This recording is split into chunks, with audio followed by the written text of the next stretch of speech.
बातमी नाशिकमधून नाशिक पश्चिम मतदारसंघामध्ये पुन्हा फेर मतमोजणी होण्याची शक्यता आहे। सुधाकर बडगुजर यांची निवडणूक आयोगाकडे तशी मागणी आहे।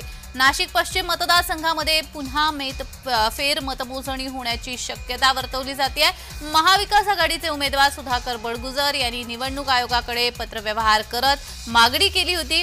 एकूण असलेल्या बूथपैकी 5% बूथवरील फेर मतमोजणी होण्याची शक्यता आहे।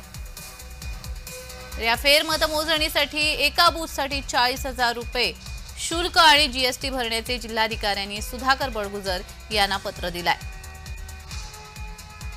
मतमोजणीनंतर अनेकांनी ईव्हीएम मशीनवरती शंका घेतली होती आणि याच मतदारसंघाचे मनसेचे उमेदवार दिनकर पाटील यांनी देखील फेर मतमोजणीची मागणी केली आहे।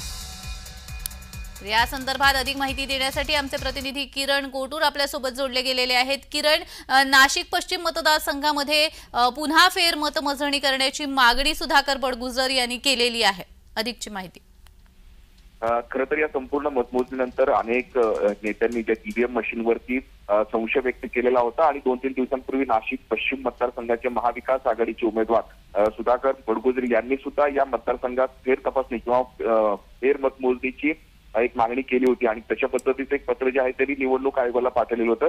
या सगळ्या संदर्भात निवडणूक निर्णय अधिकाऱ्यांनी सुद्धा दखल घेत त्यांना रिटर्न पत्र पाठवून जे या मतदारसंघात हे मतदान केंद्र होते त्यापैकी 5% मतदान केंद्रावरती फेर मतमोजणी केलं जाईल आणि त्याचे काही नियम आहेत, त्या नियम या पत्राद्वारे बडगुजर यांना देण्यात आलेला आहे। त्यामुळे आता हे नेमकं हे फेर मतमोजणी कशा पद्धतीने जे होणार आहे आणि त्यातून काय पुढे खरं तर हे बघणं महत्त्वाचं असेल।